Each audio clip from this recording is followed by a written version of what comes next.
오늘 우리에게 주신 하나님의 말씀은 미가서 7장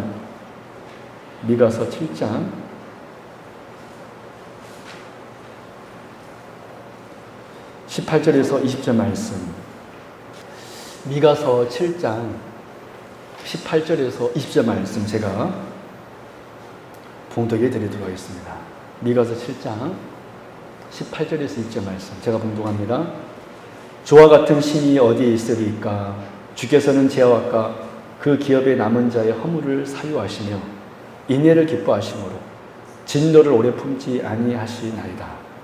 다시 우리를 불쌍히 여기셔서 우리의 죄악을 발로 밟으시고 우리의 모든 죄를 깊은 바다에 던지시리이다.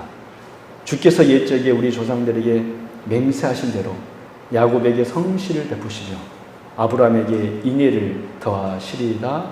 아멘. 네, 오늘 오신 여러분들 진심으로 환영하고 축복합니다. 여러분 한 주간 다들 잘 지내셨죠? 오늘 이 시간 하나님께서 여러분들에게 풍성한 복을 주실 것입니다. 여러분 옛날에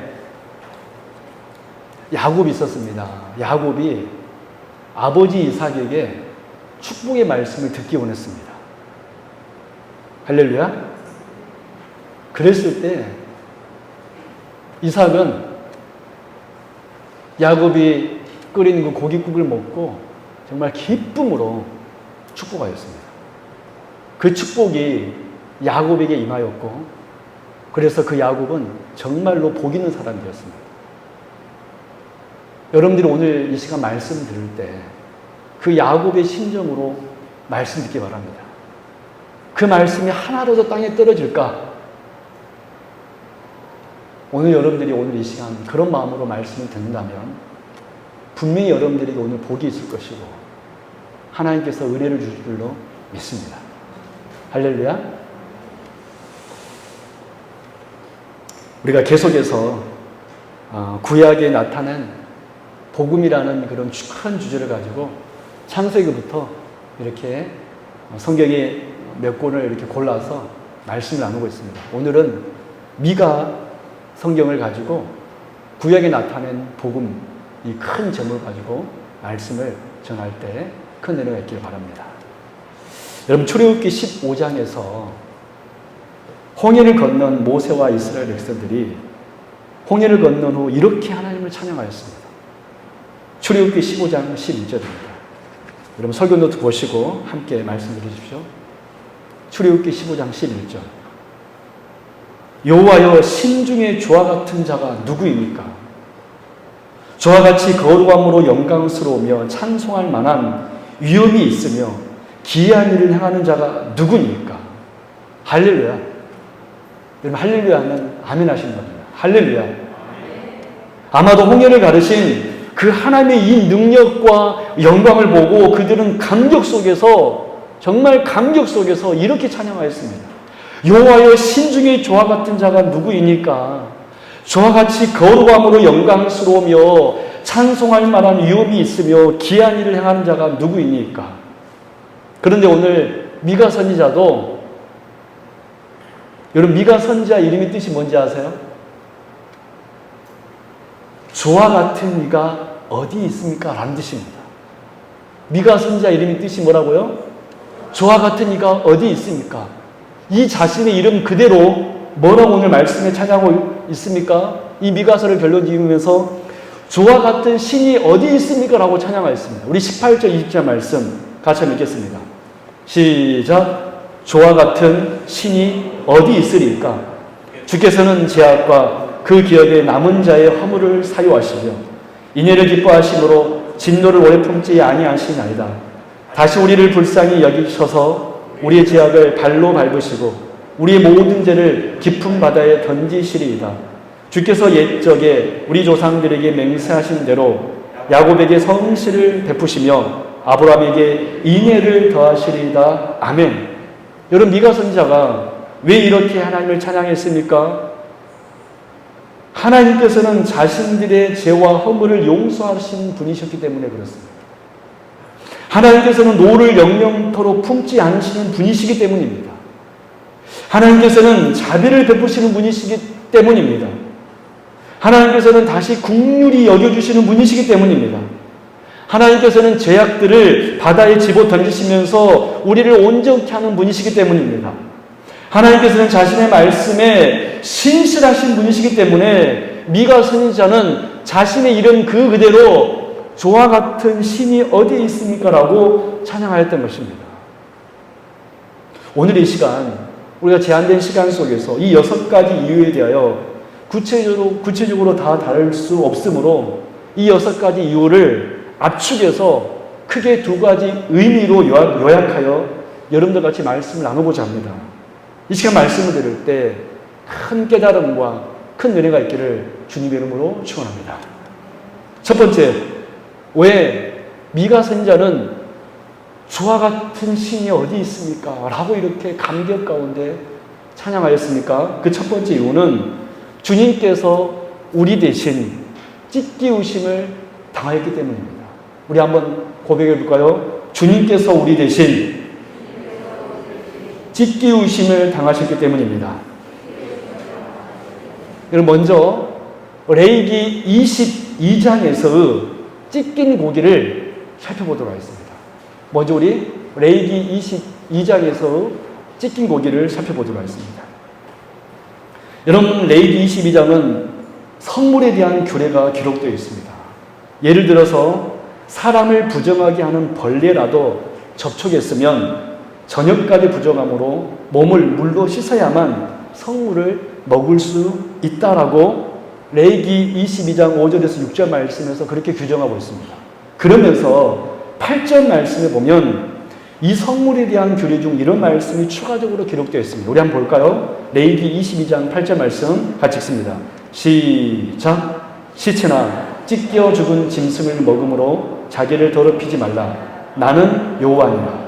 즉 하나님께서는 제사장들에게 들짐승에게 찢긴 고기는 절대로 먹지 말라고 명하셨습니다. 그러면 하나님께서 이 찢긴 고기를 먹지 말라고 하셨습니까? 우리가 읽은 8절 말씀에 기록된 대로 이 찢긴 고기가 자기를 더럽히지 말라, 즉 거룩하지 않음을 상징하는 것이었기 때문에 하나님께서는 제사장들에게 이 찢긴 고기를 먹지 말라고 했던 것입니다. 하나님께서 제사장들에게 정결한 것만을 먹고 찢긴 고기는 먹지 말라고 하신 것은 이 찢긴 고기가 거룩하지 않음을 상징하기 때문에 그렇습니다. 여러분, 제가 어렸을 때 아버지가 시골에서 목회하셨을 때인데 저희 집 냉장고에는 항상 그 지역에 토마토하고 여름에 오이가 이렇게 많이 재배하는 곳이었는데 저희 집에는 토마토하고 오이가 끊이질 않았습니다. 저는 참 신기했습니다. 근데 아버지 어머니한테 여쭤봤어요. 아버지 어머니, 왜 우리 집 냉장고는 우리는 농사도 안 지는데 토마토하고 오이가 항상 이렇게 있어요?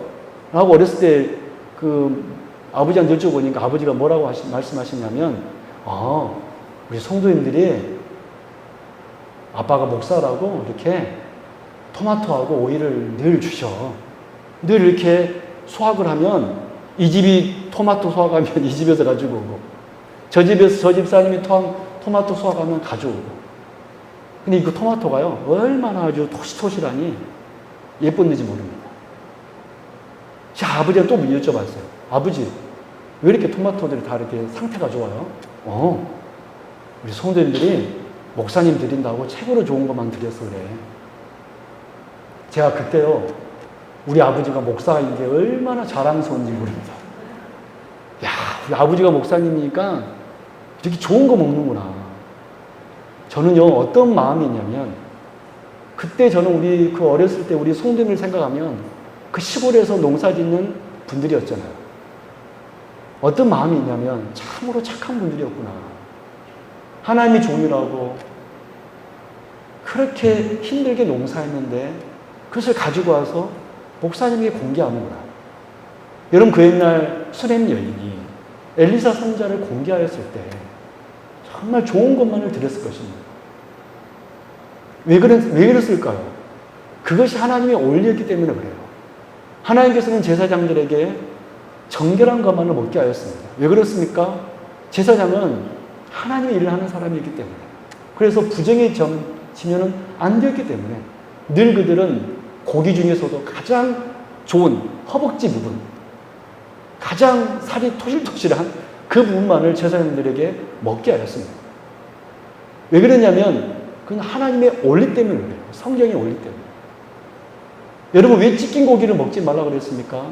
찢긴 고기는 거룩하지 않음을 상징하기 때문에 그래요. 그런데 이는 제사장뿐만이 아니었습니다. 출애굽기 22장 31절의 말씀 보면 이런 말씀이 있어요. 너희는 내게 거룩한 사람이 될지니 들에서 짐승에게 찢긴 동물의 고기를 먹지 말고 그것을 개에게 던질지니라. 하나님께서는 제사장들뿐만 아니라 일반 백성들에게도 이 찢긴 고기가 거룩하지 않는 것을 상징하기 때문에 먹지 말라고 하였습니다.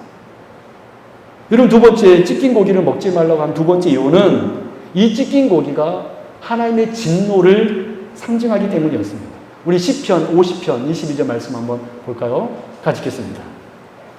시작. 하나님을 잊어버린 너희여, 이제 이를 생각하라.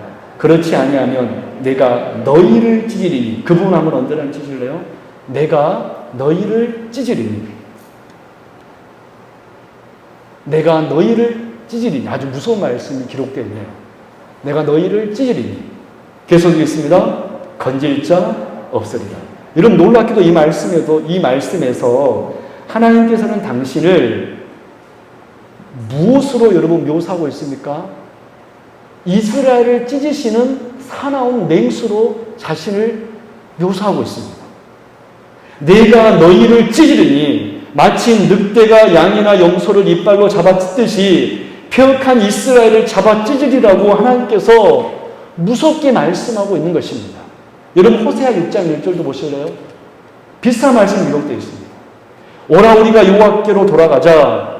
여호와께서 우리를 찢으셨으나 도로 맞게 하실 것이, 우리를 치셨으나 싸매어 주실 것입니다.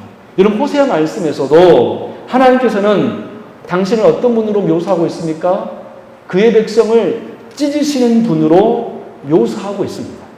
그럼 왜 하나님께서는 당신을 찢으시는 맹수로 여러분 묘사하고 있습니까? 그것은 바로 하나님께서 공의의 하나님이시기 때문에 그렇습니다. 즉, 하나님께서는 공의로운 분이시기 때문에 거룩하지 않음에 대하여, 즉 죄에 대하여 진노하실 수밖에 없으신 것입니다. 그래서 범죄하고 있는 이스라엘에 대해서 하나님은 그대로 간과하실 수가 없으신 거예요. 이 범죄한 이스라엘에 대해서 하나님께서는 찢어질 수밖에 없었습니다. 왜? 하나님은 죄를 절대로 간과하는 분이 아닌 공의로운 분이시기 때문에. 바로 이 두 가지 이유, 이 찢긴 고기가 그 자체로 죄, 즉 거룩하지 않음을 보여주고, 또한 이 찢긴 고기가 죄에 대한 하나님의 진노를 상징하는 것이었기 때문에 하나님께서는 제사장들과 그의 백성들에게 찢긴 고기를 먹지 말라고 하신 것입니다. 그래서 여러분, 레위기 22장에서 찢긴 고기는 죄와 하나님의 진노를 상징하는 것입니다. 여러분, 레위기 22장에서 찢긴 고기는 무엇을 상징한다고요? 죄와 하나님의 진노를 상징합니다. 여러분, 이것을 기억하시고 이제 레위기 16장을 보도록 하겠습니다. 레위기 16장에서 찢긴 고기를 보겠습니다. 우리가 첫 번째 레위기 22장에서 찢긴 고기가 무엇을 상징하는 것을 보았습니다. 그것은 바로 죄와 하나님의 진노를 상징한다고 그랬습니다. 이게 레위기 16장입니다. 레위기 16장 7절에서 10절 말씀입니다. 제가 봉독해 드릴게요. 또 그 두 염소를 가지고 회막문 여호와 앞에 두고 두 염소를 위하여 제비 뽑되 한 제비는 여호와를 위하고 한 제비는 아사셀을 위하여 할지며 아론은 여호와를 위하여 제비 뽑은 염소를 속죄제로 드리고 아사셀을 위하여 제비 뽑은 염소를 산채로 여호와 앞에 두었다가 그것으로 속죄하고 아사셀을 위하여 광야로 보낼지니라. 아멘. 여러분, 율법에 의하면 대속죄일이 되면 대제사장은 염소 2마리를 취합니다. 그래서 한 마리는 여호와께 속죄제로 드리고 또 다른 한 마리는 광야로 보내어서 죽게 하였습니다. 그런데 이 특별히 이 광야로 보내진 염소를 무슨 염소라고 하였습니까? 아사셀 염소라고 하였습니다. 이 아사셀의 뜻에 대해서 여러 가지 해석이 있는데 그냥 이렇게 여러분 해석하시면 됩니다. 광야로 보내어진. 그래서 아사셀 염소는 광야로 보내어진 염소입니다. 이 아사셀 염소를 광야로 보내는 이유에 대하여서 성경은 구체적으로 레위기 16장 20절에서 22절에서 이렇게 다시 말씀하고 있습니다. 제가 봉독해 드리겠습니다. 그 지성소와 해막과 제단을 위하여 속죄하기를 마친 후에 살아있는 염소를 드리되 아론은 그의 두 손으로 살아있는 염소의 머리에 안수하여 이스라엘 자손의 모든 불의와 그 범한 모든 죄를 아뢰고 그 죄를 염소의 머리에 두어 미리 정한 사람에게 맡겨 광야로 보낼지니 염소가 그들의 모든 불의를 지고 접근하기 어려운 땅에 이르거든 그는 그 염소를 광야에 놓을지니라. 아멘. 이 아사셀 염소는 대제사장 아론이 이스라엘 모든 죄를 하나님 앞에 위하여 기도한 다음에 그 염소의 머리에 안수를 통하여서 이스라엘 백성들의 모든 죄가 이 염소에게 전가되었습니다. 그래서 이스라엘은 죄인 이스라엘과 동일시 되었습니다. 이 염소가. 그리고 이 염소를 이 백성들의 죄를 짊어진 이 아사셀 염소는 맹수들이 사는 접근하기 어려운 땅에 보내어져 광야로 보내어져 결국 이 염소는 어떻게 되었겠습니까? 맹수들에게 찢겨 죽게 되므로 이스라엘 죄가 사함받게 되었습니다. 왜 그렇습니까? 이 염소에게 누구의 죄가 다 전가되었죠? 이스라엘 온 백성들의 죄가 이 염소에게 전가되어 이 염소가 맹수에게 찢겨 죽음으로 이스라엘 죄가 죽게 된 거예요. 그래서 레위기 16장에서 찢긴 고기는 무엇을 상징합니까? 누구를 상징하였습니까? 이스라엘 백성들의 모든 죄를 전가받은 아사셀 염소가 뭐였죠? 찢긴 고기였습니다. 22장에서 찢긴 고기는 저와 하나님의 진노를 상징하였고 이 레위기 16장에서 찢긴 고기는 이스라엘 백성들의 모든 죄를 전가받은 무엇이었습니까? 아사셀 염소였습니다. 그럼 이제 마지막으로 마태복음 26장에서 찢긴 고기를 한번 보도록 하겠습니다. 우리 마태복음 26장 26절 같이 한번 보도록 하겠습니다. 시작. 그들이 먹을 때에 예수께서 떡을 가지사 축복하시고 떼어 제자들에게 주시며 이르시되 받아서 먹으라. 이것은 내 몸이니라 하시고. 여러분 그 부분 떼어 제자들에게 주시며 그 부분 한번 언제나 주시기 바랍니다. 떼어 제자들에게 주시며 이것은 내 몸이니라. 떼어 제자들에게 주시매 이것은 내 몸이니라. 여러분 주님의 이 말씀은 최후의 만찬 때 했던 말씀입니다. 무슨 말씀입니까? 떡이 찢어져 떼어지는 것처럼 주님께서 제자들에게 이 말씀하신 것은 당신의 몸이 이 떡이 떼어진 것처럼 당신의 몸이 찢기우게 될 것이라는 것을 제자들에게 말씀하신 것입니다. 마태복음 26장 26절의 의미가 바로 그 의미입니다. 즉 마태복음 26장에서 찢긴 고기는 누구입니까? 십자가 위에서 찢김을 받으신 누구셨습니까? 주님이셨습니다. 그런데 이 말씀대로 이 찢긴 고기가 되신 주님께서는 어떻게 되셨습니까? 마태복음 27장 46절입니다. 우리 같이 한번 보도록 하겠습니다. 시작. 제90쯤에 예수께서 크게 소리질러 이르시되 엘리 엘리 라마 사박다니 하시니 이는 곧 나의 하나님 나의 하나님 어찌하여 나를 버리셨나이까 하는 뜻이라. 우리의 모든 죄를 짊어지신 주님께서는 하나님께 버림받아 사람들에게 찢기움을 당하게 되신 것입니다. 마치 구약시대에 이스라엘 백성들의 모든 죄를 전가받은 아사셀 염소가 광야로 버림받아 맹수에게 찢겨 죽게 된 것처럼 주님께서도 우리의 모든 죄를 전가받아 골고다 언덕 즉 영문 밖으로 내쫓겨져 십자가에서 사람들에게 찢기움을 당하게 된 것입니다. 사랑하는 여러분, 이 얼마나 크신 사랑입니까? 이 얼마나 갚을 수 없는 주님의 은혜입니까? 우리는 지금까지 레위기 22장의 말씀을 통하여 이 찢긴 고기가 제사장들에게도 먹지 말라고 그랬고 일반 백성들에게 먹지 말라고 그랬습니다. 왜 그랬습니까? 이 찢긴 고기가 죄와 하나님의 진노를 상징하는 것이었기 때문에 그렇습니다. 그런데 레위기 16장을 통하여 이 찢긴 고기가 이스라엘 백성들의 모든 죄를 전가받은 아사셀 염소가 찢긴 고기 되었다는 것을 우리는 또한 보았습니다. 그런데 더 놀라운 것은 어떻게 하나님의 아드님께서, 여러분, 내 자식은 기회예요, 안 기회예요? 내 자식은 기회예요. 내 자식 누가 뭐라 하면 견디지를 못합니다. 그렇지 않나요, 여러분? 그런데 하늘에 계신 우리 하나님께서 당신의 아드님을 우리 같은 죄인들을 위해서 죄와 진노를 상징하는 찢긴 고기가 되신 것입니다. 찢겨지게 만드신 것입니다.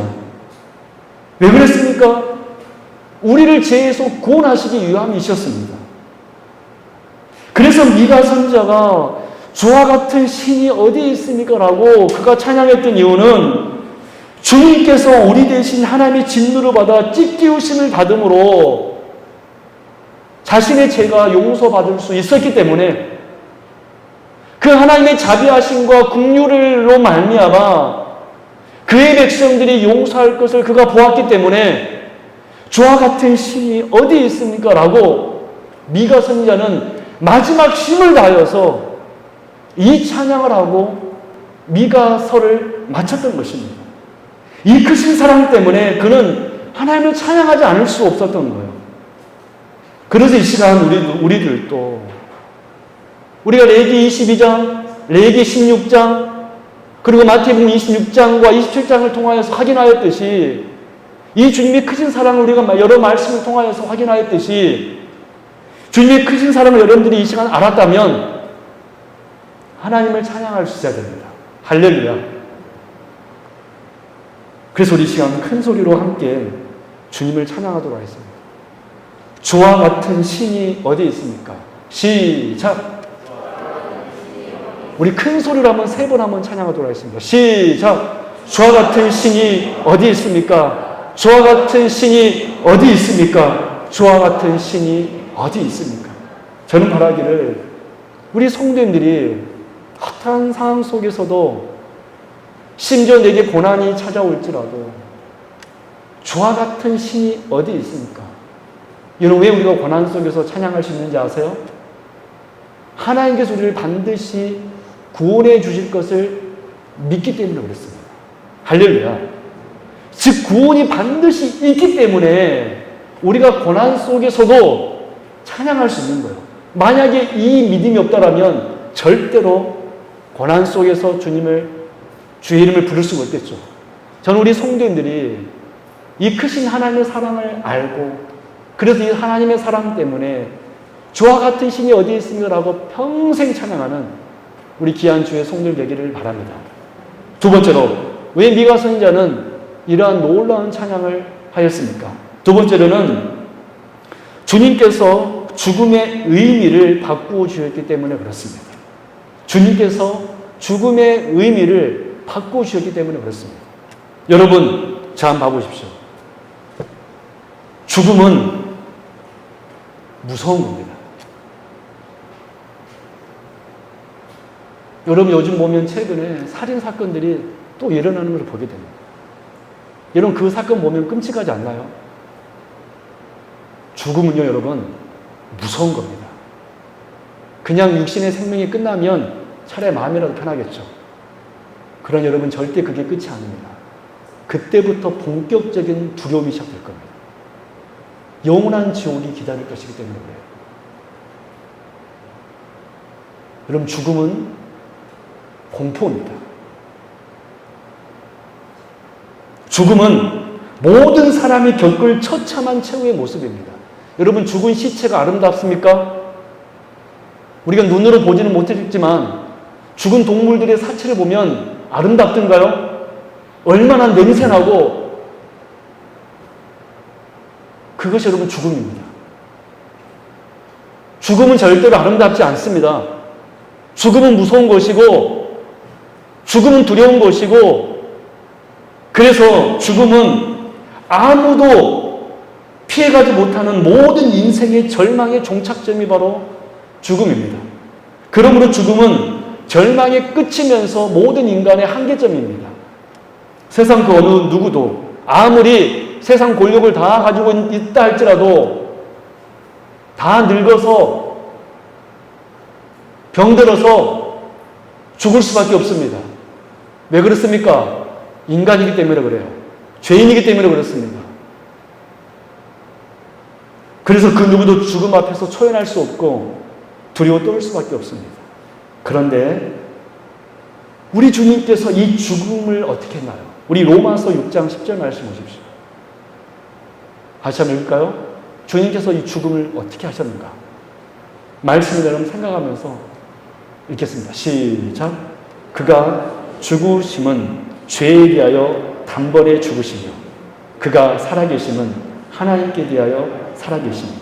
여러분, 상식적으로 볼 때 죽음은 죄로 말미암아 오는 것이고 죄는 곧 죽음을 초래하는 것이기 때문에 죄에 대하여 죽는다가 아니라 죄 때문에 죽는다는 것이 상식적인 표현입니다. 그런데 사도 바울은 이렇게 표현하지 아니하고 우리 주님이 이 상식을 깨고 죄의 본질이요 결과인 이 죽음을 죽음에 이르게 하신 분이시라고 선포하고 있습니다. 한마디로 우리 주님은 어떤 분이십니까? 모순인 것 같지만 죽음을 사망케 하신 분이셔요. 할렐루야. 우리 예수님께서는 어떤 분이시라고요? 죽음을 어떻게 하신 분이시다? 킬 하신 분이세요.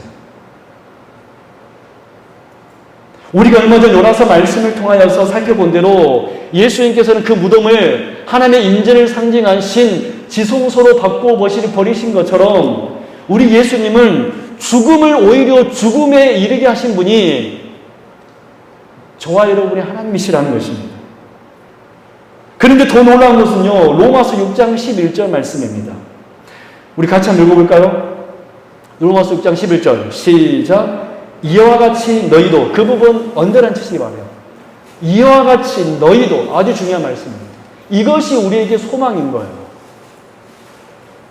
이와 같이 너희도, 그 부분 언더라인 진하게 한번 쳐주십시오. 이와 같이 너희도, 이게 복음입니다.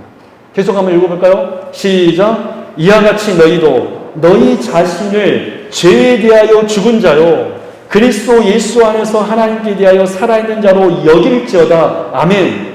여러분, 우리가 아까 제가 죽음이 뭐라 그랬습니까? 죽음은 분명 모든 사람이 반드시 겪을 수밖에 없는 공포이고 죄의 절정이며 아무도 피해가지 못하는 절망의 종착점이 죽음이라 그랬는데 로마서 6장 11절에서 사도 바울이 뭐라고 그랬습니까? 이와 같이 너희도 죄에 대하여서 죽은 자다. 죄를 킬한 자다. 죽음을 사망케 한 자이다. 여러분, 이 얼마나 놀라운 은혜입니까? 원래 우리는 죄로 인하여 죄 때문에 영원한 지옥에서 고통받아야 하는 자들입니다. 필연적으로 죽음은 우리 인간들이 도달해야 할 절망의 종착점입니다. 하지만 주의 은혜로, 주의 역사로 이제 우리는 더 이상 죄로 인하여서 죽은 자가 않게 된 것입니다. 할렐루야. 오히려 죽음으로 인하여서 우리는 영원히 산 자가 되었습니다. 네, 물론 우리도 믿지 않는 세상 사람들과 마찬가지로 여전히 육신의 생명이 죽습니다.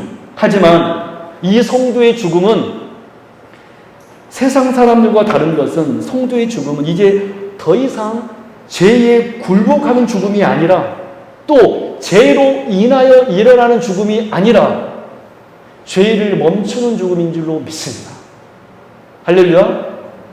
모든 사람들은 죄 때문에 죽는 것입니다. 죄의 결과물로 죽는 것입니다. 그러나 우리 성도들이 이제 육신의 생명이 죽는 것은 죄 때문에 죽는 것이 아니라 죄를 멈추는 죽음인 줄로 믿습니다.